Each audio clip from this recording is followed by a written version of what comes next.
Baik, para siswa semua, selamat berjumpa kembali di dalam video pembelajaran sosiologi. Gimana kabarnya, baik semua? Ya, mudah-mudahan Bapak mengharapkan sehat adanya. Pertama, kita mengucapkan puji syukur kepada Tuhan Yang Maha Esa bahwa pada saat perjumpaan ini kita telah diberi kesehatan dan bisa kembali bersama di dalam video pembelajaran. Ya. Kepada para siswa, bahwa pembelajaran minggu yang lalu, di mana kita sudah membahas tentang proses penalaran dalam penelitian, ya, atau proses berpikir, ya, di mana di dalam proses berpikir, ya, atau proses penalaran itu ada dua, yaitu penalaran deduktif dan penalaran induktif. Ya. Anda mungkin masih ingat bahwa penalaran dalam penelitian yang dibedakan menjadi penalaran deduktif dan penalaran induktif ini malah menjadi penugasan bagi Anda. Ya, mudah-mudahan semua sudah mengerjakan penugasan tersebut. Ya, ini sifatnya Bapak menekankan dan menegaskan sebelum kita melanjutkan pada materi berikutnya. Ya, jadi di dalam penalaran deduktif, ya, ini bertujuan menguji teori, ya, menguji teori melalui penyelidikan variabel, ya, yang telah diukur dengan uji statistik, ya.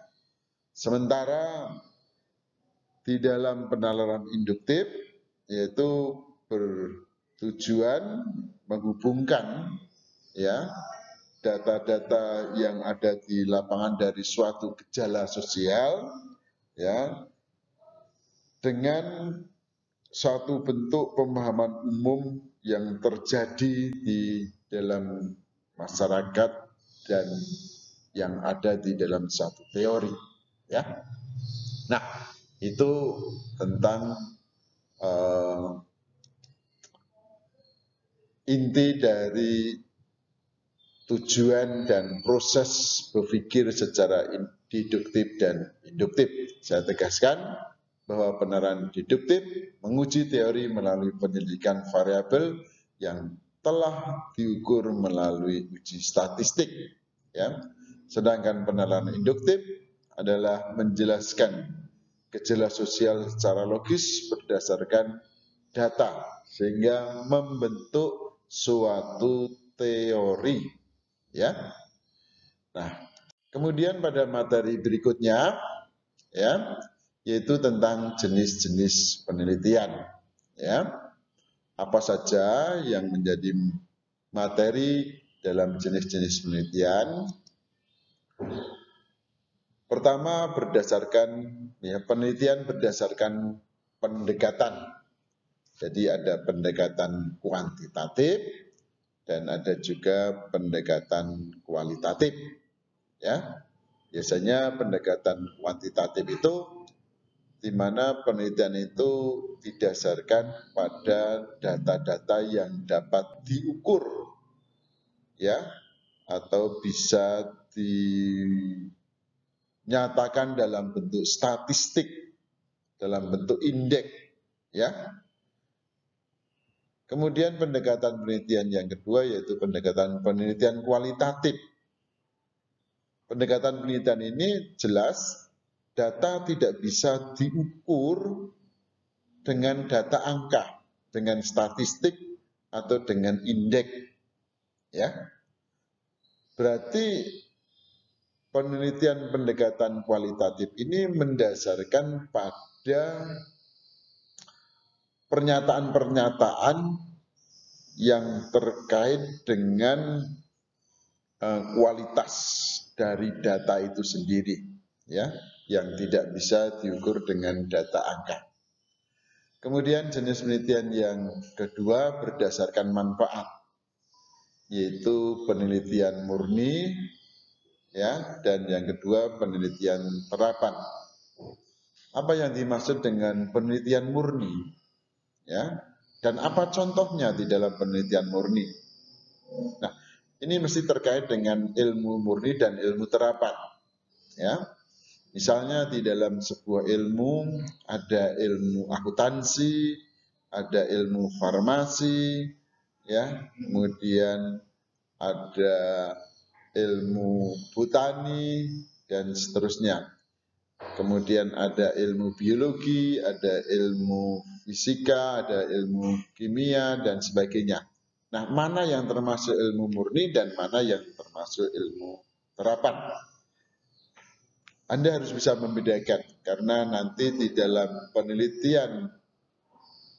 penelitian sosial berdasarkan manfaatnya, penelitian murni bertujuan untuk meningkatkan teori-teori yang ada di dalam sebuah ilmu, untuk meningkatkan kualitas atau meningkatkan teori-teori yang ada di sebuah ilmu, ya.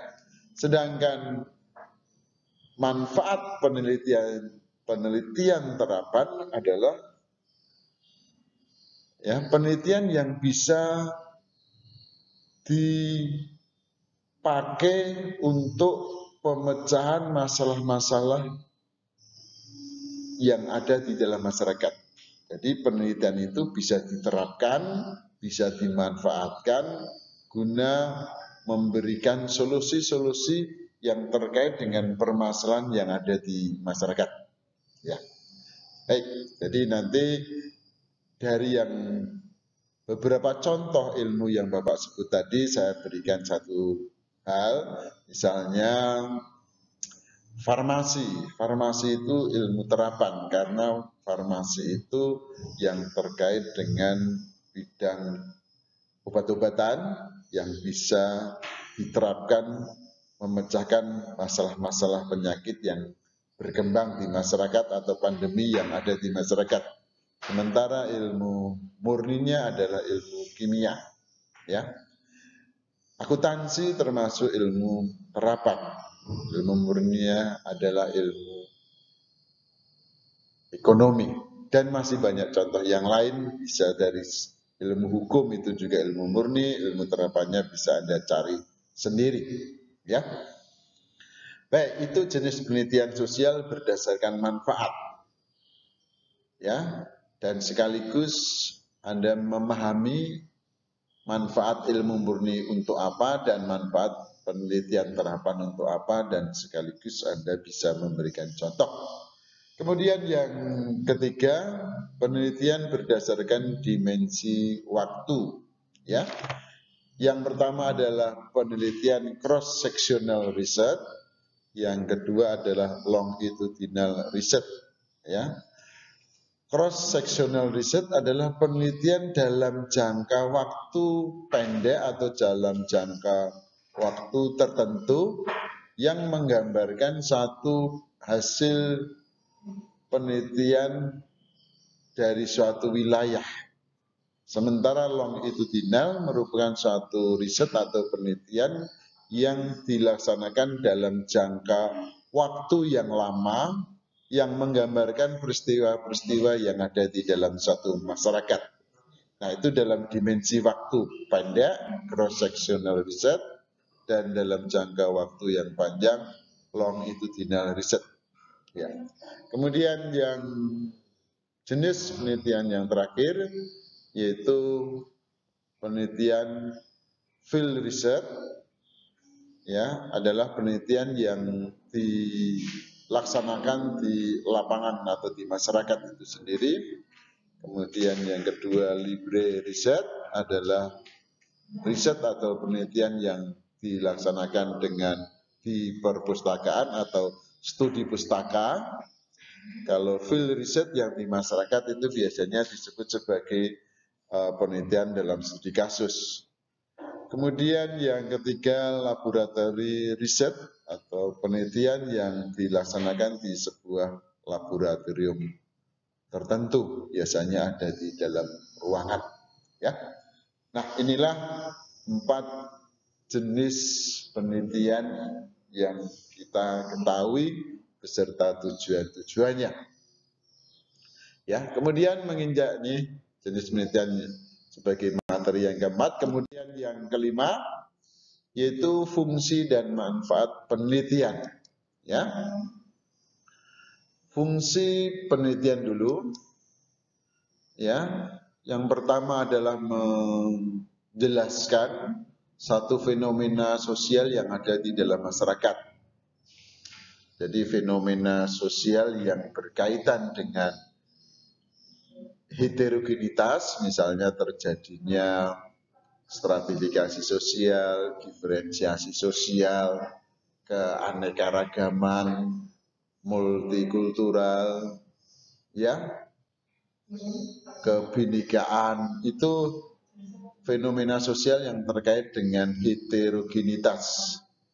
Sementara fenomena sosial yang terkait dengan perubahan, misalnya modernisasi, misalnya westernisasi, misalnya globalisasi, itu fenomena sosial yang terkait dengan perubahan.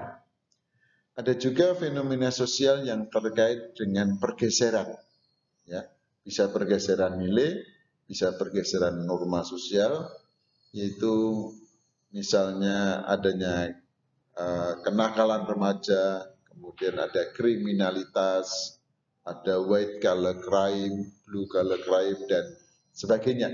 Itu semua fenomena yang Bapak kategorikan menjadi 3. Satu, fenomena yang terkait dengan heterogenitas sosial. Yang kedua, fenomena sosial yang terkait dengan perubahan sosial. Yang ketiga, fenomena sosial yang terkait dengan penyimpangan atau terjadi pergeseran nilai sosial yang ada di situ. Kemudian yang kedua, yaitu menjelaskan hubungan antar fenomena, terutama terjadinya sebab akibat. Ya, materi ini sudah Bapak sampaikan ke Anda semua, yaitu yang terkait dengan hubungan antara bencana alam dengan aktivitas masyarakat dalam pembabatan hutan. Nah, itu fenomena yang satu dengan yang satu saling terkait, bahkan memiliki garis hubungan sebab akibat. Ya. Yang ketiga, fungsi penelitian bisa memprediksi atau bisa memperkirakan fenomena yang akan terjadi. Yang keempat, menemukan pengetahuan baru dan mengembangkan pengetahuan yang sudah ada. Ya, memang secara teoritis penelitian itu bertujuan untuk mengembangkan mutu atau kualitas ilmu itu sendiri, ya. Mungkin melalui pengujian teori atau mengalami peningkatan di dalam teori, ya. Kemudian yang kelima, menguji kebenaran yang telah ada. Ini jenis penelitian ini biasanya bentuk penelitian verifikasi, ya, menguji kebenaran yang ada. Kemudian yang keenam, mengembangkan teknologi. Yang ketujuh, memberikan informasi penting dalam pembuatan kebijakan.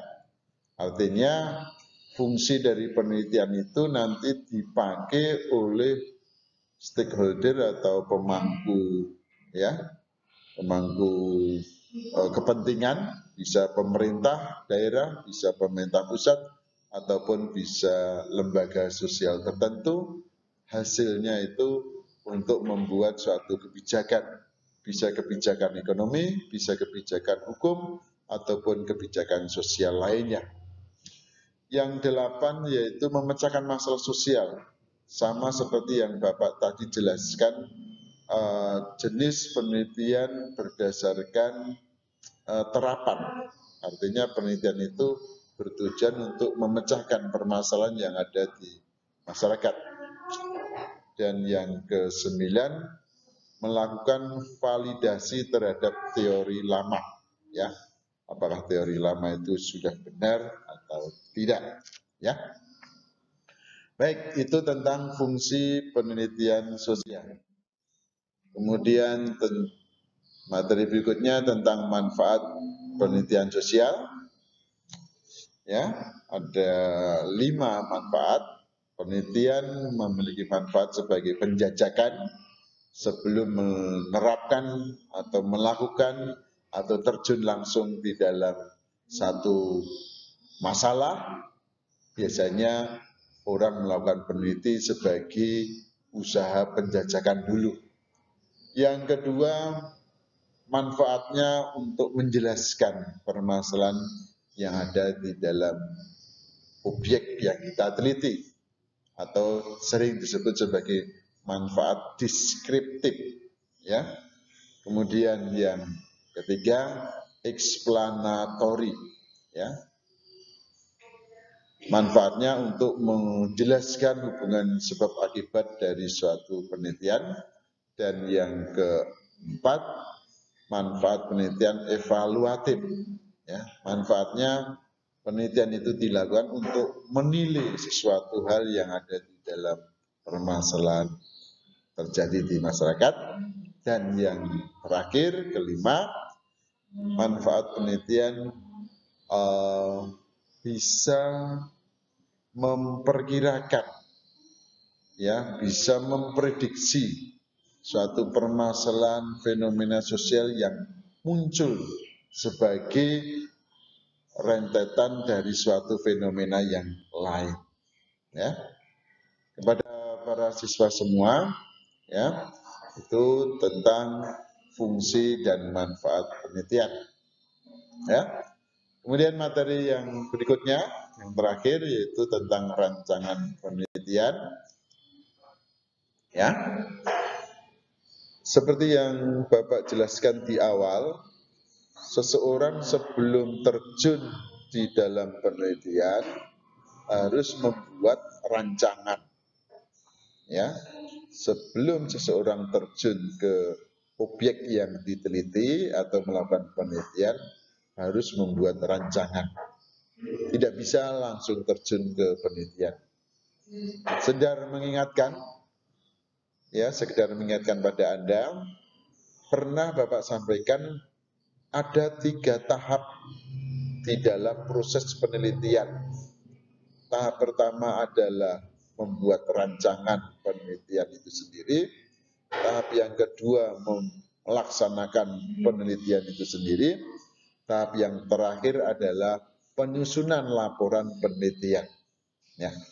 Di dalam rancangan penelitian, pertama kali yang kita buat dan kita tentukan adalah menentukan topik dan judul yang harus Anda teliti. Anda tidak bisa sembarang dalam menentukan topik dan judul, ya. Pilihlah topik yang terkait dengan permasalahan yang terjadi di masyarakat. Justru permasalahan itulah yang tertarik untuk kita teliti, ada apa sebenarnya yang terjadi.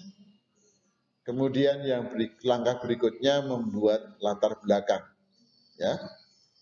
Apa yang melatar belakangi permasalahan tersebut terjadi di masyarakat. Kemudian kalau sudah merumuskan suatu masalah. Merumuskan masalah biasanya dalam bentuk kalimat tanya, ya. Kalimat tanya, ya. Anda kembangkan 5W1H, ya. When, what, why, dan sebagainya, dan how, ya.